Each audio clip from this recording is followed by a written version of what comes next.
Unacademy. Let's crack it. ये बताओ, जैसे जैसे से हमारा एग्जाम नज़दीक आना होता है तो उस समय हमें कैसी स्ट्रेटजी रखनी पड़ती है मेंस के लिए? जी सर, रिवीजन की जैसे प्रीलिम्स के लिए मैंने बनाई थी कि मैंने अपने हर सब्जेक्ट के नोट्स बनाए थे हैंड रिटन क्लासेस के माध्यम से, और जो भी ऐड ऑन करना होता था वह, और करंट अफेयर के लिए मैगजीन फॉलो करती थी जैसे। और प्रीलिम्स की जैसे मैं 3 से 4 महीने पहले तक तो मेंस का ही अपना आंसर राइटिंग करना ये सब होता था, और लगभग 3 महीने पहले फिर प्रीलिम्स फोकस हो जाती थी। अच्छा। मेरे नोट्स क्योंकि 2020 के अटेम्प्ट के लिए मैंने बनाए थी, तो वही को बस मुझे बेसिक नोट्स हैं उन्हीं को रिवीजन करना, और सिर्फ करंट अफेयर अपनी डेली की करना। तो और मैंने एक रिवीजन चार्ट बना लेती थी मैं अपने आप, मैंने एक बनाया था, क्योंकि मैं कभी कभी ऐसा होता है कि हमें कोई सब्जेक्ट अच्छा लगता है तो हम उसी को बार बार रिवाइज करते रहते हैं, और हमें जो भी थोड़ा कम इंटरेस्ट होता है उसको हम नेग्लेक्ट करते हैं। तो मैं अपने लिए ऐसा एक चार्ट बनाती थी, उसमें सभी सब्जेक्ट लिखे, हिस्ट्री, ज्योग्राफी, पॉलिटी, और सब सातों लिखे, और उनके सामने जितनी बार मुझे रिवीजन करना है उनका उतने ब्रैकेट बना लेती थी। ठीक है। जैसे मुझे 5 बार करना है फिल्म से पहले, अच्छा, तो उनके ब्रैकेट बना लिए। 5 बॉक्स घटना चक्र का था, घटना चक्र का मुझे कितनी बार करना है रिवीजन, मैंने जैसे 3 से 4 बार फर्स्ट अटेम्प्ट के लिए किया था, फिर जब 2021 और 22 का दिया था तब मैंने 3 बार किया था उनका। तो मैंने तो फिर जब उनको टिक करते जाती थी जैसे, और अपने जो डेली में कि आज मुझे हिस्ट्री रिवाइज करनी है, तो जब शाम तक वो हो गई, नोट्स रिवीजन हो गई, तो नोट्स के सामने मैंने टिक कर दिया। अच्छा। दूसरे दिन मैंने जीसी घटना चक्र लगाया, तो मैंने उसके सामने टिक कर दिया। फिर उससे एक सेल्फ सेटिस्फेक्शन भी मिलता रहता था मुझे कि मैं इतना कर रही हूँ, और कॉन्फिडेंस भी हमारा बूस्ट होता है कि हाँ हमने इस सब्जेक्ट का इतनी बार रिवीजन कर लिया है।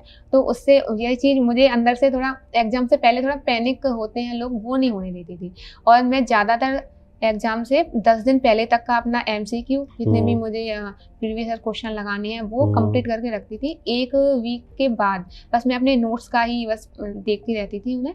ये मेरा प्रीलिम्स के लिए था। ये प्रीलिम्स का रिवीजन हो गया। अब मेंस का रिवीजन लास्ट के महीने में और लास्ट के वीक में?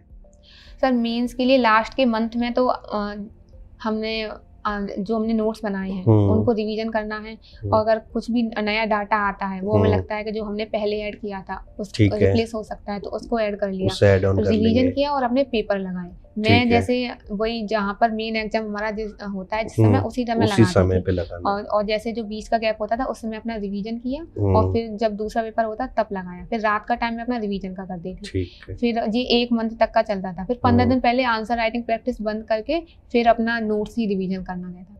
अच्छा, जैसे प्रीलिम्स में आपने जो लिस्ट बनाई थी, वैसे मैं मेंस के लिए भी बनाती थी। अच्छा, मेंस के लिए बॉक्स पे टिक लगते थे? मेंस के लिए भी बनाया था, मेरे पास वो सब भी है।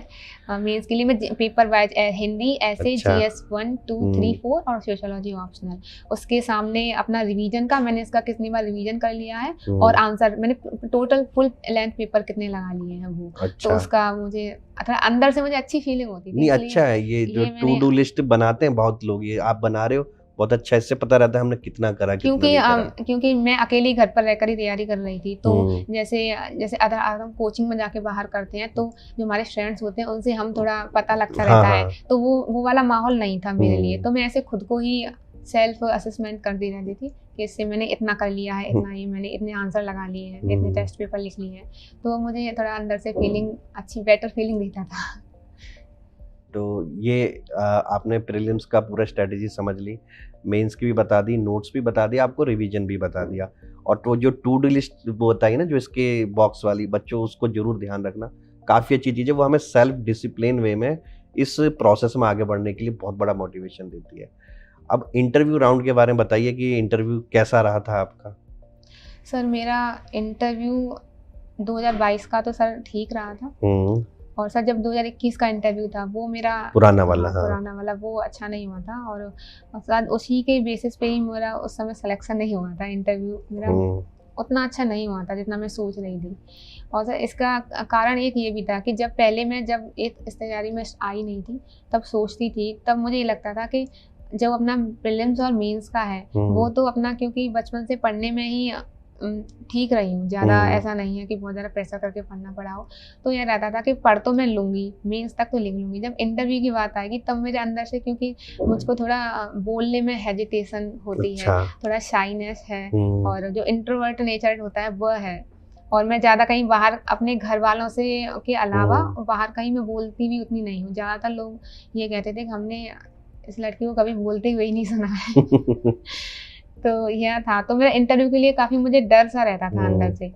तो इसी वजह से मेरा जो 2021 के लिए इंटरव्यू कॉल आई थी, तब मैंने मॉक टेस्ट दिए थे, वो मॉक इंटरव्यू दिए थे। तो वो दिए थे, तो वहाँ पे भी मुझे यही फीडबैक मिल रहा था कि अपना जो डर है, घबराहट है, उसे हटाइए। अगर ये हटा लेंगी तो आपका इंटरव्यू ठीक होगा।